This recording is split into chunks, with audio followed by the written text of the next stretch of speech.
Hey everyone, Al here with Dark Gathering Episode 8 review. At first we see Keitaro have a meeting with the new student he's been tasked to tutor, Ai Kamiyo, who is a first-year high school student. They meet up at a cafe to have a discussion and get to know each other better. During their meeting, Keitaro attempts to engage Ai in a study game based on donuts, but it proves to be ineffective.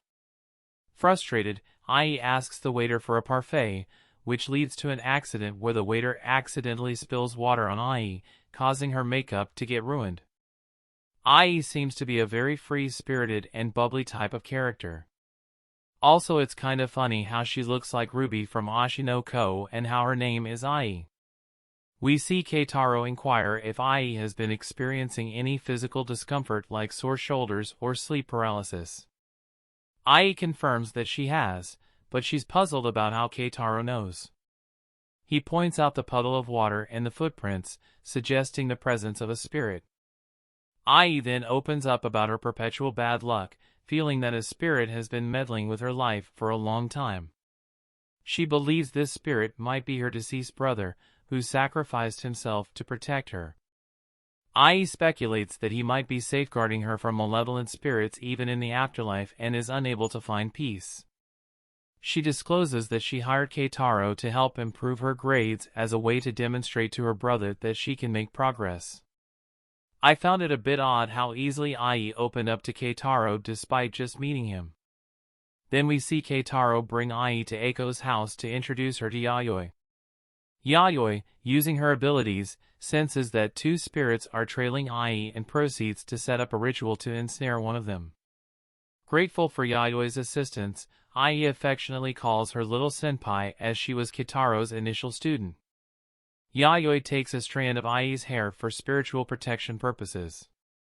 After completing the ritual, Yayoi returns to her room, but she is drawn to the spirit she captured for Ai.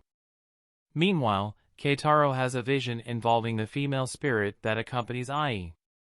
In this vision, the spirit implores Keitaro to protect Ai, expressing a sense that she will meet a tragic fate caused by her brother. Ai's interactions with Yayoi were very funny. Also, I kind of figured that something was about to happen as things were going too smoothly. Next we see Yayoi contact Keitaro urgently, expressing that Ai is in a perilous situation. Keitaro shares information about Ai's solitary living arrangements and provides Yayoi with her apartment room number. Without hesitation, Yayoi rushes to Ai's location, where Ai is being strangled by the vengeful spirit of her brother. In distress, Ai questions her brother's motives as Yayoi forcefully enters her apartment to rescue her. Inside the room, Yayoi notices a calendar indicating that it's been 49 days since Ai's brother's passing, signifying his memorial service day. Yayoi comprehends that Ai's brother is in the process of ascending to the afterlife.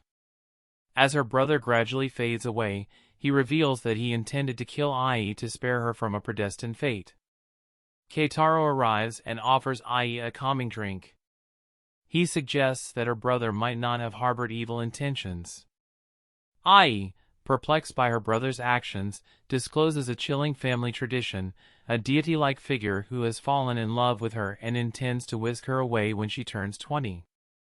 This revelation leaves Ai with the knowledge that she has just 4 years left to live. Yayoi examines a disturbing photograph in Ai's room and deduces that the spirit they previously captured is exceptionally powerful. It's sad to see Ai going through all this even though none of it is her fault, and it makes me wonder where her parents are. Moving on, we see that the plushie that Yayoi had used to trap the spirit, and it becomes evident that the spirit has managed to escape its confinement. The spirit discloses that its true intention was for Keitaro and Yayoi to drive away Ai's brother's spirit, and it claims to be the godlike figure alluded to by Ai. Keitaro observes that Ai's eyes have once again taken on a starry appearance, reminiscent of when they first met. This revelation prompts Yayoi to realize that Ai has been marked by the spirit. She further comprehends that the spirit they had captured was formidable enough to contend with the other spirits in Ai's room and subsequently break free. This is the first time we have seen a spirit escape from Yayoi's room, which means this spirit is on a totally different level, and I wonder how they will handle it. At the end we see that suddenly, additional spirits make their way into Ai's room. Yayoi clarifies that the godlike spirit had used Ai's own energy to attract these spirits to the location. In the midst of this supernatural situation, Eiko arrives to pick them up, and their interactions take on a somewhat humorous tone. Yayoi intervenes to prevent Eiko from appearing like a stalker in front of Keitaro when he questions how she knew about their whereabouts. Yayoi provides Eiko with a brief rundown of the situation and requests her assistance in driving them all home. As Keitaro heads for the bathroom, the episode concludes with a suspenseful moment as he encounters a frightening spirit. This cliffhanger was so good that I wanted to bang my head because I didn't want to wait and I can't predict how they will deal with this situation. Overall, it was a really interesting episode and this arc can take a very dark route, but I hope it won't go too deep. Also, Ai can be an amazing addition to the main cast. Anyways, thanks for watching everyone.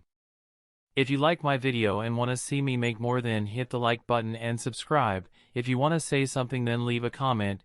You can also follow me on Twitter and Instagram or check out my Facebook page. Links are given in the description. Until then, see ya.